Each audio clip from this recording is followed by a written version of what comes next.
My name is Harneet Saini. I'm assistant professor in Ajay Kumar Garg Engineering College. Today the topic of discussion is memory management in operating systems. Here in this lecture we will be discussing the background, what is swapping, what is contiguous allocation, paging, segmentation and segmentation with paging. Now, program must be brought into the memory and placed within a process for it to be run. When a program arrives in the system, it has to be brought into the memory before it can execute by the CPU. The input queue is a collection of the processes on the disk that are waiting to be brought into the memory to run the program. Right now, the programs which are waiting for the CPU to run and they had to be brought into the memory for the CPU interference, then they make a queue. Their type of queue is called a input queue. User programs go through several steps before being run. To the user, it appears that the program arrives, it's executed by the CPU and gives the output and it terminates. But internally, there are a lot of steps which are to be taken places before it can be given to the CPU for running. Now, first, the important part of this is binding of instructions and data to the memory. Now, the instructions are kept at various places in address locations in the memory. Similarly, the data is also kept at various locations into the memory.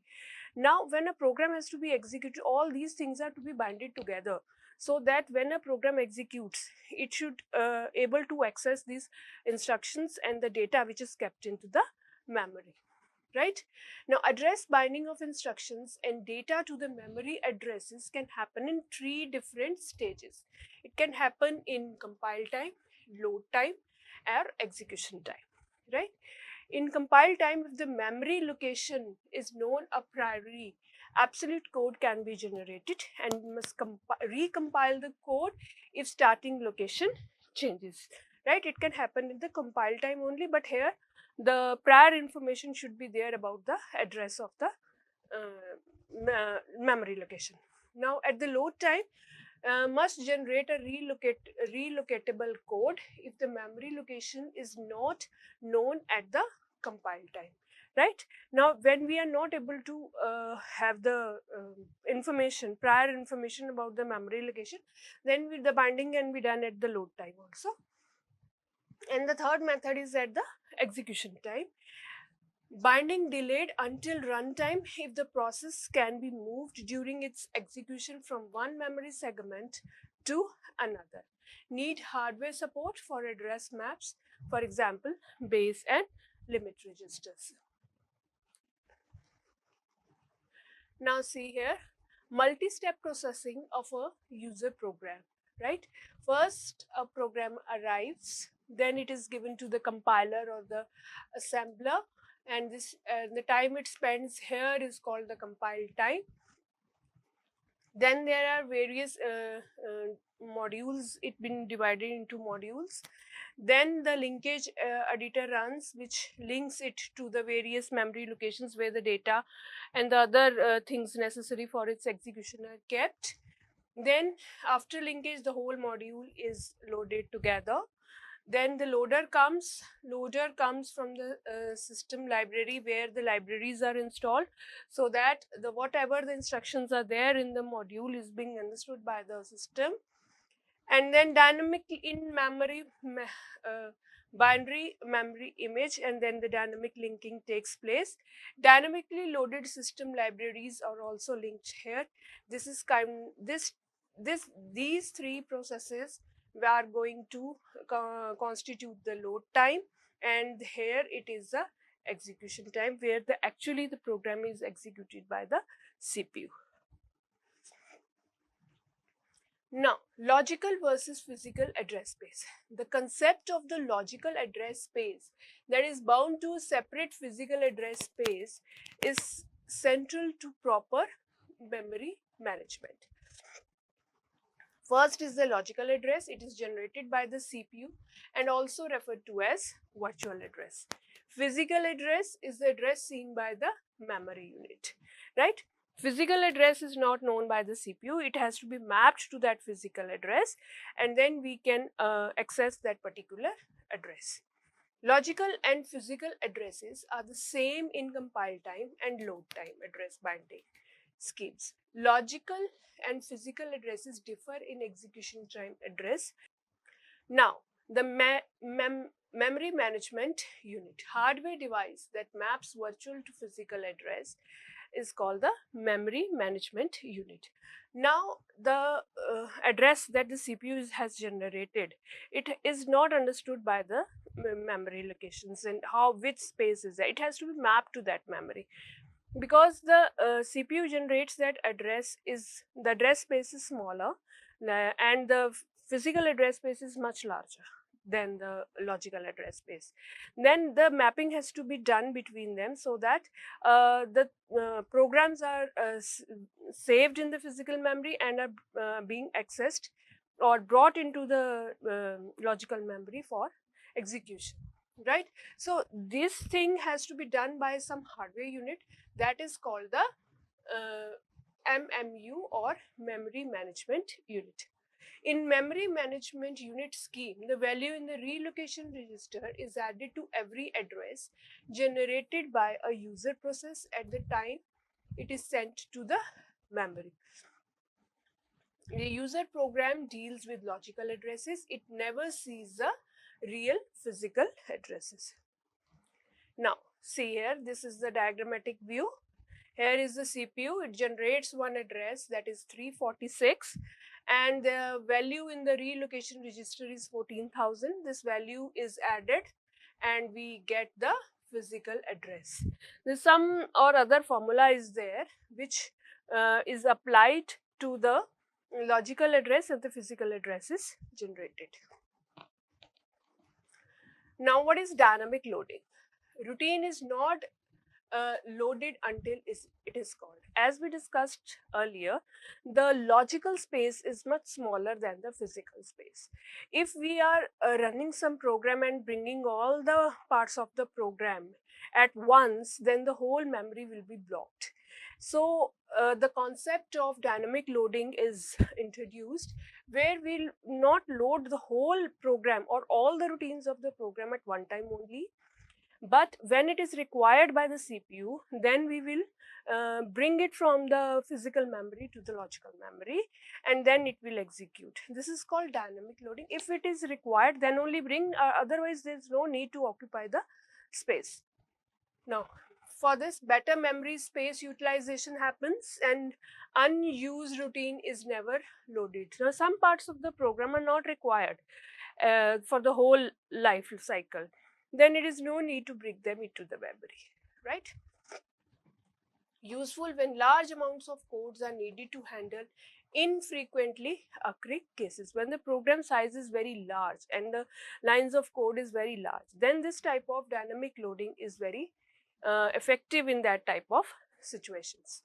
No special support from the operating system is required, implemented through program design. Now, this type of dynamic loading is being done at the programmer level only. There are no separate system calls made. It is in the code only when the program is written.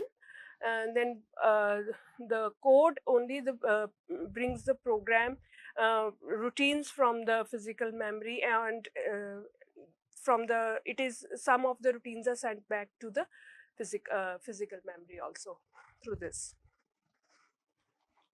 Now, what is dynamic linking? Linking postponed until execution time. Small piece of code, which is also called a stub, used to locate the appropriate memory resident library routine. Stub replaces itself with the address of the routine and executes the routine. Operating system needed to check if the routine is in process's memory address. Dynamic linking is particularly useful for libraries. Now, when a program has to be executed, number of libraries has to be included in the program, so that the syntaxes which are being used in the programs are being easily understood. But it is not a wise decision to include all the libraries at one time only, because it occupies a lot of space. So what is done? The concept of dynamic linking is being introduced. The libraries that are required in the current time is only being linked, right, at that time. And when they are being used, then the link can be broken and the other libraries can be linked which are required at that time. Now, what are overlays? Keep in memory only those instructions and data that are needed at any given time. No need to keep the things which are not required at that particular time, only keep which is currently required by the CPU. Needed when processes is larger than the amount of memory allocated to it, right? If the process size is very big, then the part of the program should be kept into the memory. And it can be implemented by the user. No special support needed from operating system. Programming design of overlay structure is complex. Now it is very easy to pick the whole program and keep into the memory, but the programming is little complex when a part of the program has to be kept into the memory and other part is to be kept in the physical memory. Now the concept of swapping was introduced. A process can be swapped temporarily out of the memory to a backing store and then brought back into the memory for continued execution. A process can move between the memory and the storage location whenever the space problem is there and the CPU is for the timing is not using that program. It can be set back to the backing store, and the part of the program which has to be executed by the CPU is to be brought into the memory from the backing store. So this type of process is called swapping. Backing store is a fast disk large enough to accommodate copies of all memory images for all users. Must provide direct access to these memory images. Now, when a program is brought from the backing store into the memory, then the original program is not brought. It only a copy of it is brought into the memory. All the updations, all the changes are being done on that particular file, copy of that program, right? When we press save or we press commit, then only this copy will overwrite the copy in the backing store. Means that all the changes what we have done once we press save is being updated in the copy of the backing store. Otherwise, if the system shutdowns or fails by chance in between before we save, then the original copy which was not updated is kept in the backing store. We can retrieve that copy from the backing store. Rollout roll-in means swapping variant used for priority-based scheduling algorithms. Lower priority process is swapped out, so higher priority process can be loaded and executed. Now suppose the memory is filled with the programs that are executed by the CPU. Then the high priority program arrives. Now some lower priority programs have to be moved out of that memory to the backing store, right? Then this is called rollout, when we move the programs from the memory to the backing store. And when we are bringing the higher priority process from the backing store to the memory, then it is called rolled in, right? Major part of swap time is transfer time. Total transfer time is directly proportional to the amount of the memory swapped, right? Modified versions of swapping are found in many systems like Unix, Linux and Windows. Now see here, this is the main memory where the program has to be kept while executed by the CPU. This is our backing store, right? Some processes 1 and 2 are kept here, right? Now process 1 is here and we have to bring it here, then this is called swap out or roll out, right? And this process from the backing store is moved into the memory, then it is called swap in or roll in. Now, what is contiguous allocation? Main memory usually into two partitions. Resident operating systems usually held in lower part of the memory with the interrupt vector. User processes are held in higher memory. Single partition allocation means relocation register scheme used to protect user processes from each other and from changing operating system code and data. Then the relocation register contains the value of the smallest physical address. Limit register contains the range of the logical addresses, and each logical address must be less than the limit register. When there is a single partition, this way, right? In one part it is the operating system and this is there. Now one program comes, P1 arrives. So there is a one limit register associated with it and the physical address is associated with, which is the starting address. This will tell that the starting address is, let's suppose is 100. So it will start from 100. Limit register contains the size of this P1. Let us say that it is 200. So we will add 100 plus 200 and this value becomes 300, which is 100 plus 200, because 100 is the starting address and 200 is the size. So what will be the finishing address? That is 300. Right, from 100 to 300 P1 will reside.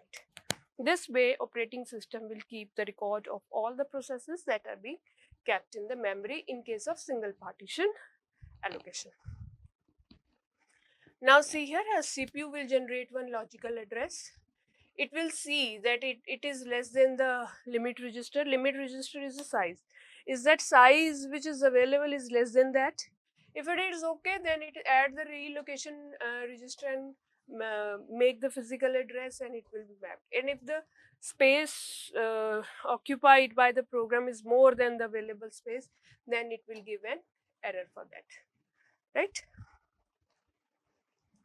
Now see here, what is contiguous allocation? Contiguous allocation means the whole program has to be kept at one place only. We cannot divide one program into different parts, or we keep one part in some memory location, other part in other location, no. Here the whole program will be kept at one place only. Right, now let's see operating system, this is the memory. Their processes 5, 8 and 2 are kept in the memory. Now suppose process 8 is finished and it frees up the memory and this type of space is left in between. This type of space which is in between is called a hole. Hole means a block of available memory. Holes of various sizes are scattered throughout the memory. Now one another process P9 arrives. If P9 is fair enough to fit in this, then it can fit. The whole program has to be fitted at one time. If it can fit in this space, then it can come. If the space is not enough for P9, it will not there. Similarly, this space is left out after process 9 has come. Then process 10. If it is the size is lower than this or equal to this, and then it can fit in there, right? Now suppose there are, this is the OS, this is some occupied space, this is the free space of about 10 MB, this is the occupied space, this is again the free space of 10, this is the occupied space. Now a process comes which has a size of 20. Now this 20 size P2 requires 20 MB. We have free space 10 MB here, 10 MB here.